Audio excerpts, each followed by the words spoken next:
আপনি কে? আন্টি, আপনি আমাকে চিনতে পারছেন না? কি হলো বৌদি, ইনি কে? সেটাই তো আমিও জিজ্ঞেস করছি। আঙ্কেল!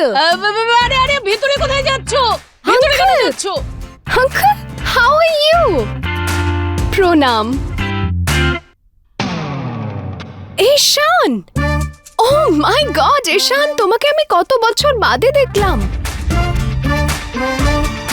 আর এখনো তোমাকে একদম একই রকম দেখতে। তোমরা কি ওকে চেনো? না। সরি, বাট আমি আপনাকে চিনতে পারছি না। আপনি কে? হোয়াট? আপনারা আমাকে চিনতে পারছেন না? আপনিও চিনতে পারছেন না?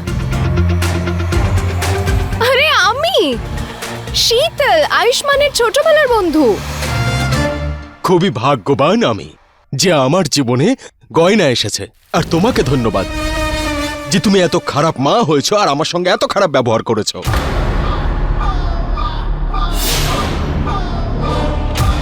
সেই জন্যই তো আমার এখানে আসতে হলো। আর তারপর দেখা হলো আমার গয়নার সঙ্গে। এবার এই বাড়ি থেকে আয়ুষ্মানের নাম সারা জীবনের জন্য মুছে ফেলবো আমি। আর এখানে শুধুমাত্র একটাই নাম দেখা যাবে আর শোনা যাবে, বিরাজ, বিরাজ, বিরাজ।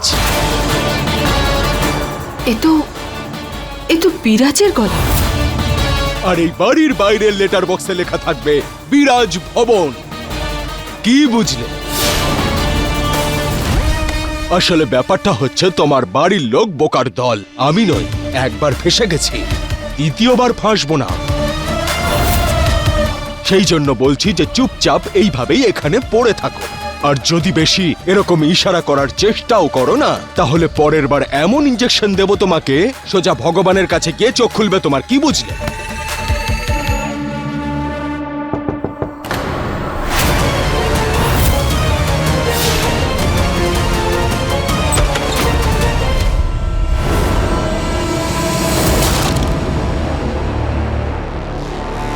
আরে কি করছো তুমি ঈশাব? পিসি রেস্ট নিচ্ছেন। I am so sorry. আসলে আমি না কারোর একটা গলা শুনতে পেলাম, মনে হলো যেন কেউ কথা আরে বলছে। হ্যাঁ, আমি কথা বলছিলাম পিসির সঙ্গে। না না, আপনার নয়, অন্য কারোর গলা শুনলাম মনে হলো। অন্য কারোর আওয়াজ কি করে আসবে? আমি তো এখানে আছি। তুমি কার আওয়াজ শুনতে পাচ্ছিলে? টেনশনে আমি উল্টো পাল্টা শুনছিলাম বোধহয়। সবার গলা শুনেই মনে হচ্ছে যেন বিরাজের গলা। না, কারণ নয়, পিসিমা রেস্ট নিচ্ছেন।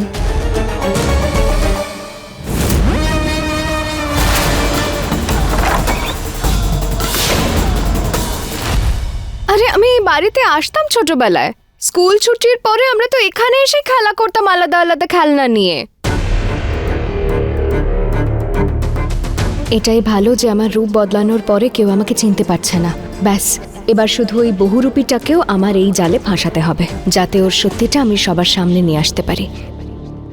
ওহ মাই গড, আপনারা এখনো আমাকে চিনতে পারছেন না? সত্যি আপনাদের কিচ্ছু মনে নেই?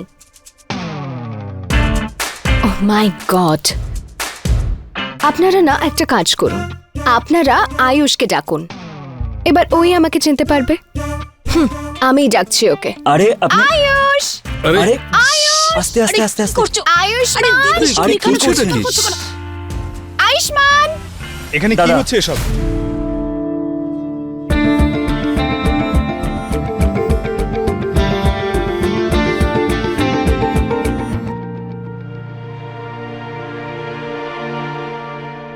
ওহ মাই গড, আয়ুষ! কত বছর পর আমাদের দেখা হলো। ক্রেজি! কিন্তু এনারা আমাকে তো চিনতেই পারছেন না। এবার তুমি এদের বলো আমি কে। কে তুমি?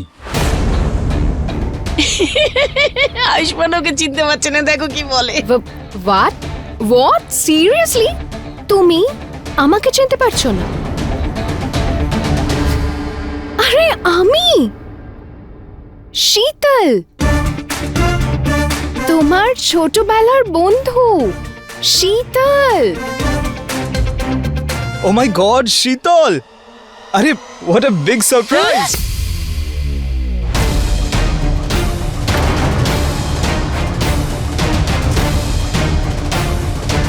একি, আমি তো নকল বন্ধু সেজে এসেছিলাম, কিন্তু ও তো সত্যিই কোনো শীতলকে চেনে, নাকি কোনো নাটক করছে আমার সঙ্গে যাতে নিজেকে আয়ুষ্মান প্রমাণ করতে পারে। আরে কেমন আছো তুমি? আচ্ছা, তোমরা হয়তো ওকে চিনতে পারছো না। আমরা 7th স্ট্যান্ডার্ড অবধি একসঙ্গেই পড়তাম, তারপরও অন্য কোনো শহরে শিফট হয়ে যায়, আর তারপর কখনো আর দেখাই হয়নি। আচ্ছা, হঠাৎ তুমি এখানে ফিরে এলে? আরে একটা কাজের জন্য বেনারস এসেছিলাম, তাই ভাবলাম তোমার সঙ্গে দেখা করি। চলো ঠিক আছে, তোমার সঙ্গে আমার অনেক গল্প করার আছে, ছোটবেলার অনেক গল্প মনে করবো। হ্যাঁ, চলো আমার সঙ্গে। This side? Yeah, come. Yeah. হাত ধরে ঘরের ভেতরে। আয়ুষ্মানের জন্য তো ঠিকই আছে, বাড়িতে বউ আর আগের প্রেমিকাও একসাথেই বাড়িতে আছে, এবার ছোটবেলার যে বান্ধবী সেও চলে এসেছে। হ্যাঁ, ভাববার বিষয় হলো এই মেয়েটা এখানে এসছে কেন, তাই না? এসো, ইয়া। বসো। তোমার সঙ্গে এতদিন পরে দেখা করে আমার খুব ভালো লাগছে। আর তুমি তো একদম বদলে গেছো, তোমার পুরো চেহারাই পাল্টে গেছে। তুমিও তো তোমার চেহারা পাল্টে ফেলেছো। কি? আমি বলতে চাইছিলাম যে তুমি তো কত বদলে গেছো আয়ুষ। তোমার না মজা করার স্বভাবটা এখনো গেল না। আচ্ছা, আমার কাছে হয়তো আমাদের ছোটবেলার কিছু ফটো আছে। 1 মিনিট দাঁড়াও, আমি বের করি।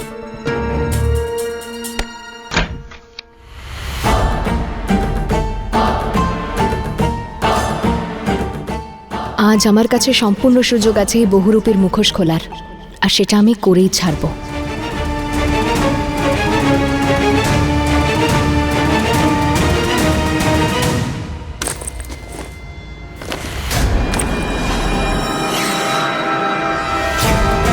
এটা লিকুইড, মাস্ক সরিয়ে দেওয়ার জন্য। এটা লাগানোর সাথে সাথে মাস্ক সরে যাবে।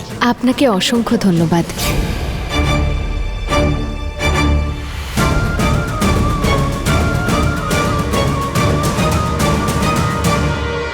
এইবার এই নাটকটা বন্ধ করি গয়না।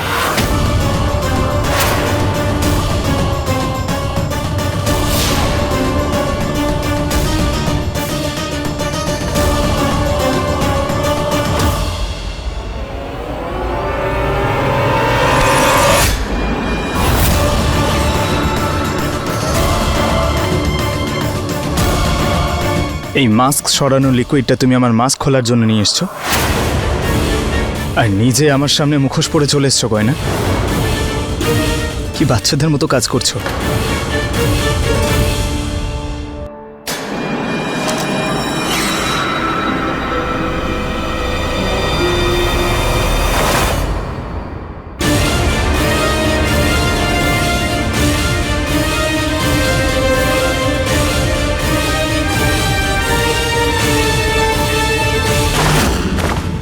গয়না, আমি তো ভেবেছিলাম তুমি খুব বুদ্ধিমতী, কিন্তু তুমি আবার সেই পুরনো পন্থায় বেছে নিলে। আরে আমি কতবার বলবো যে আমার মুখটা আসল, আমার আসল চেহারা থেকে তুমি মাস্ক কি করে খুলবে? তুমি আসল না নকল সেটা এক্ষুনি প্রমাণ হয়ে যাবে।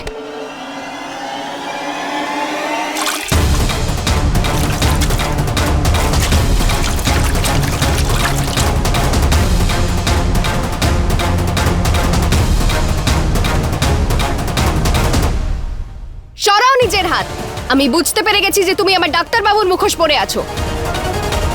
বহুরূপী, সরাও নিজের হাত আর দেখাও নিজের মুখটা।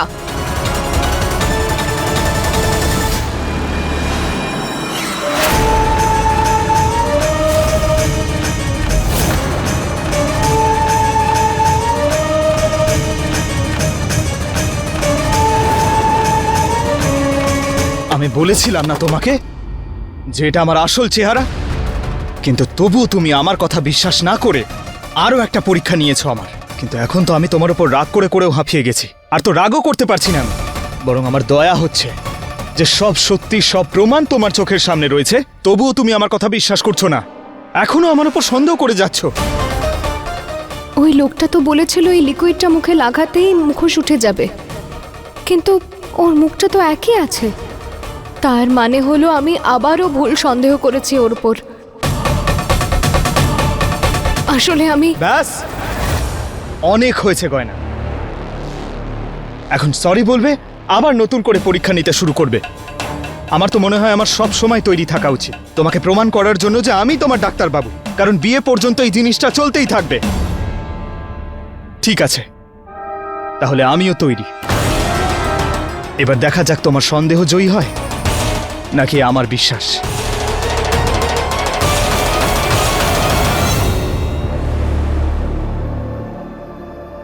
আমি আবারও ভুল করে ফেললাম।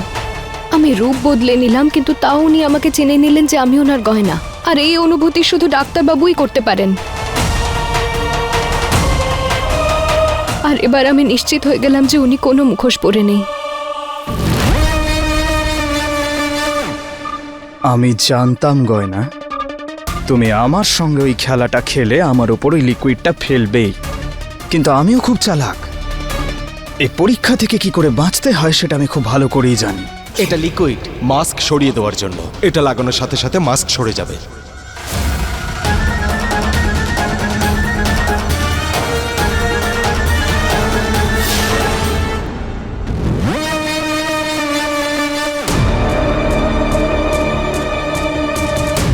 আচ্ছা গয়না, তাহলে তুমি এই প্ল্যান বানিয়েছো আমার সত্যিটা সবার সামনে আনার জন্য, কিন্তু এইবারও আমি তোমাকে সফল হতে দেব না।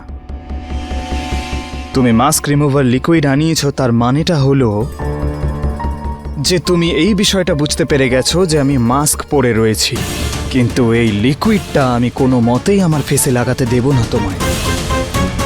আমার কাছে এর থেকেও ভালো প্ল্যান আছে।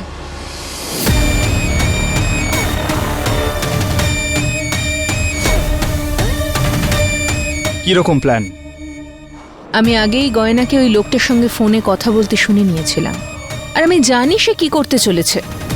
আমার প্ল্যান মতো যদি চলো, তাহলে যদি তোমার মুখে লিকুইডটা ঢেলেও দেয়, তোমার ফেস মাস্ক কিন্তু খুলবে না, আর তোমার হাতে অনেকটা সময়ও থাকবে আরেকবার ওই মাস্কটা পরার জন্য।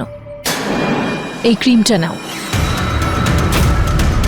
এই ফেস ক্রিম নিজের মুখে লাগিয়ে ফেলো, তাহলে মাস্কটা আর খুলবে না। আর তাহলে ও এটা মানতে বাধ্য হবে যে তুমিই ওর আসল আয়ুষ্মান, অর্থাৎ ওর ডাক্তারবাবু। তুমি তো দারুণ কাজ করেছো, অদ্ভুত। আমি তোমায় যতটা ভেবেছিলাম তুমি তার থেকেও বেশি চালাক। বেচারি গয়নার কাছে এটা বিশ্বাস করা ছাড়া আর কোনো পথই বাকি নেই যে আমি ওর ডাক্তারবাবু। ওর দেওয়া প্রতিটা পরীক্ষায় পার করেছি আমি। এবার আমার আর ওর বিয়ে হওয়া থেকে কেউ আটকাতে পারবে না। আলিয়া, এসব কি করছিস তুই? এভাবে নতুন বউয়ের মতো কেন তৈরি হয়েছিস? আমি তো নতুন বউই। আমার বিয়ে হতে চলেছে আয়ুষ্মানের সঙ্গে। কি? হ্যাঁ মা, আমি কতদিন ধরে এই দিনটার অপেক্ষা করেছি। সবসময় গয়না আমার আর আয়ুষ্মানের মাঝখানে চলে আসতো, আর আয়ুষ্মানকে আমার থেকে দূরে সরিয়ে দিত। এবার আয়ুষ্মানের আমার হওয়া থেকে কেউ আটকাতে পারবে না। কিন্তু তুই তো বলছিলিস তুই এখনো পর্যন্ত জানিসই না আয়ুষ্মান কোথায়।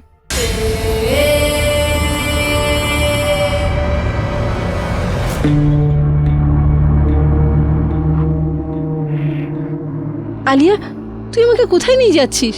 এটা তো আয়ুষ্মানদের বাড়ির বেসমেন্ট মনে হচ্ছে। এখানে কি আছে? আরে মা, তুমি চলো তো আমার সঙ্গে, আমি সবকিছু বলছি, চলো।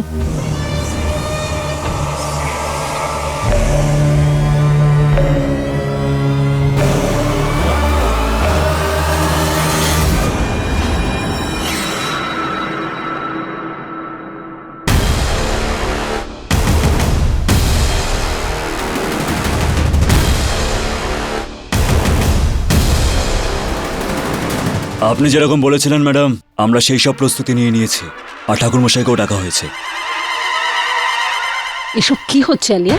হ্যাঁ, আয়ুষ্মানকে নিজের বাড়িতেই লুকিয়ে রেখেছিস, আর কেউ এই ব্যাপারে কিচ্ছু জানে না? প্রদীপের তলায় অন্ধকার, এই প্রবচন তো তুমি শুনেছো মা। আর তাছাড়াও এই বাড়িতে যেই মানুষটা এখন রয়েছে, সে তো আসল আয়ুষ্মান নয়, বরং তারই মতো দেখতে বিরাজ। আর যদি গয়না সন্দেহ করেও বসে, তাহলে সারা পৃথিবীতে ওকে খুঁজবে, কিন্তু কখনোই এখানে খুঁজবে না। কিন্তু তুই কি করে জানলি যে আয়ুষ্মান এখানে আছে? দাও। আমি তোমাকে এই জন্য সাহায্য করছি না যে আমি তোমার কোনো উপকার করতে চাই। আমি এই জন্য করছি কারণ আমি শুধু আয়ুষ্মানের ঠিকানা জানতে চাই, আর আজকের মধ্যেই ওকে আমি বিয়ে করতে চাই। আরে ঠিক আছে, তুমি যখন আমার জন্য এত কিছু করছো তাহলে আমিও তোমায় সাহায্য করব। বলে দেবো তোমাকে তোমার আয়ুষ্মান কোথায় আছে। বিরাজ আয়ুষ্মানকে এখানে লুকিয়ে রেখেছিল, আর ওরই লোকজন ওকে এখানে সামলাতো। যেহেতু সবাই পিছনের দরজা দিয়ে আসা যাওয়া করতো, তাই কেউ সন্দেহও করেনি আর কেউ জানতেও পারেনি যে আয়ুষ্মান এখানে আছে। আর তুমি দেখো, কেউ আমাদের বিয়ের ব্যাপারে জানতেও পারবে না।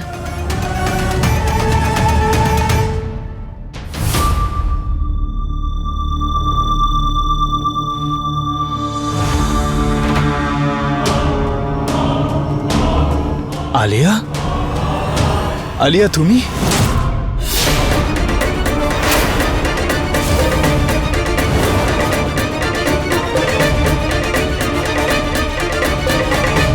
আয়ুষ্মান, আমি খুব খুশি যে তোমার জ্ঞান ফিরে এসেছে। আমরা ফাইনালি এক হয়ে যাব, আমাদের বিয়ে হতে চলেছে।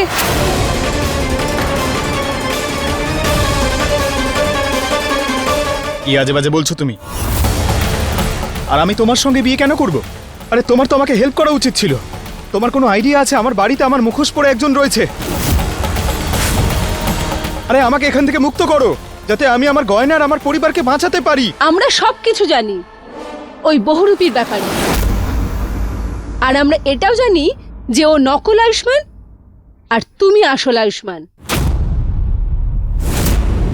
এই জন্যই তো আলিয়া এখানে এসেছে তোমার সাথে বিয়ে করতে। অনেক কষ্ট করেছে আমার মেয়ে তোমার জন্য, আর নয়, এবার তোমাকে আলিয়াকে বিয়ে করতেই হবে। আরে তোমাদের হয়েছেটা কি? এই সব কিছু জানা সত্ত্বেও আমাকে মুক্ত না করে এখানে বিয়ের মণ্ডপ সাজাচ্ছ তোমরা। আলিয়া, একটা কথা কান খুলে শুনে রাখো, এটা কোনোদিনও হবে না। আমার বিয়ে হয়ে গেছে গয়নার সঙ্গে। গয়না আমার স্ত্রী আর ও সারা জীবন থাকবে। তোমার সঙ্গে বিয়ে আমি কোনোদিনও করব না।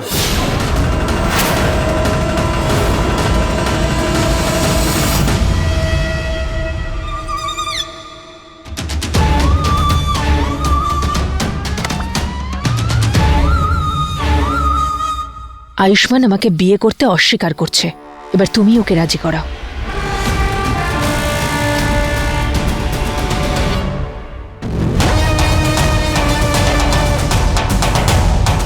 তোমরা দুজন একসঙ্গে রয়েছো?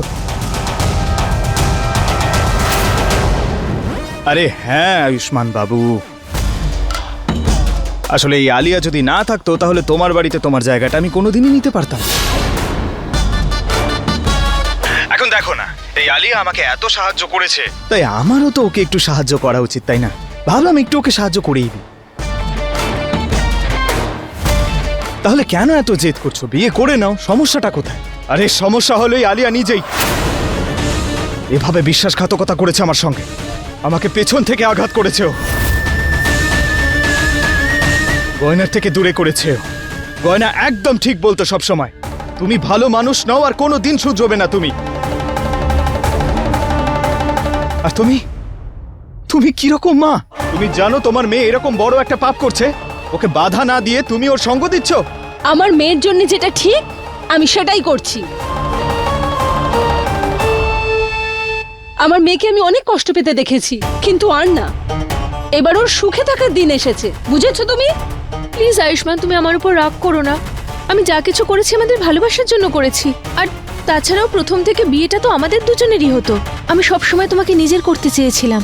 তুমি এত দূরে চলে গেলে যে আমার আর কোনো উপায় ছিল না। প্লিজ প্লিজ আমার উপর ভরসা করো যে আমি যা কিছু করেছি আমাদের জন্য করেছি। তোমার যা করার ছিল তুমি করে নিয়েছো, নিজের ইচ্ছেতে অনেক চালিয়েছো আমায়। এবার তুমি যাই করো না কেন আমি তোমার সঙ্গে বিয়ে করব না। আরে দাঁড়াও আয়ুষ্মান বাবু, কখনো কখনো সিদ্ধান্ত নেওয়ার সময় এত বেশি তাড়াহুড়ো করতে নেই।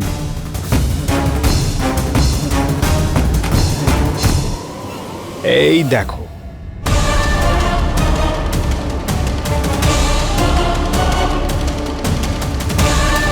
এটা কি করছো তুমি? আরে বন্দুকটা তাক করছি। আর একটা কথা বলে রাখি তোমায়, দেখো আমার নিশানা কিন্তু খুব ভালো না। তুমি গয়নার কোনো ক্ষতি করবে না। আরে আমি কি কোনো ক্ষতি করতে চাই নাকি ওর? কিন্তু তুমি যদি এখন আমার কথা না শোনো তাহলে আমি কি করব? তাহলে আমাকে গিয়ে বের করার জন্য একটু আঙুলটা তো বাঁকাতেই হবে, তাই না? তবে হ্যাঁ, তুমি যদি চাও যে গুলিটা আমি গয়নাকে না করি আর তোমাকে ওকে এভাবে কষ্ট পেতে না দেখতে হয়, তাহলে চুপচাপ আলিয়াকে বিয়ে করে নাও। না হলে যদি গয়নার কোনো ক্ষতি হয় আমি তোকে ছাড়বো না। সাহস থাকলে আমার সঙ্গে এসে লড় না। ওকে কেন মাঝখানে আনছিস? গয়না তো অলরেডি আমাদের মাঝখানে এসে পড়েছিল, আর এবার তোর আমাদের মাঝখান থেকে চলে যাওয়ার সময় হয়ে গেছে। আর আমিও কোনো খুন খারাপি করতে চাই না। যদি তুমি চাও যে গয়নার কোনো ক্ষতি না হোক, তাহলে রাজি হয়ে যাও বিয়ের জন্য। আলিয়া, তুমি এটা ঠিক করছো না কিন্তু। অনেক হয়েছে আয়ুষ্মান, আমরা তোমার কাছ থেকে ঠিক ভুল শিখতে চাই না, আর নাই তোমার সাথে কোনো ঝগড়া করতে চাই। তোমার কাছে আর কোনো রাস্তা খোলা নেই, তাই তুমি চুপচাপ আমার মেয়েকে বিয়ে করে নাও, বুঝতে পেরেছো? আমি কোনোদিন বিয়ে করব না ওকে, শুনেছো তোমরা? তোমার কি মাথা খারাপ হয়ে গেছে আলিয়া? আরে কি পাগলামো করছো তোমরা? আমার গয়নার যদি কিছু হয়েছে তাহলে ছাড়বো না আমি তোকে। না, ছাড়ো আমাকে, ছাড়ো। এই, বেশি তিরিং বিরিং করে লাফাস না, চুপচাপ যা, নাহলে তোর সামনেই কিন্তু গুলিটা চালিয়ে দেবো আর স্বাহা হয়ে যাবে সব। তাড়াতাড়ি চলো। চল। গয়না,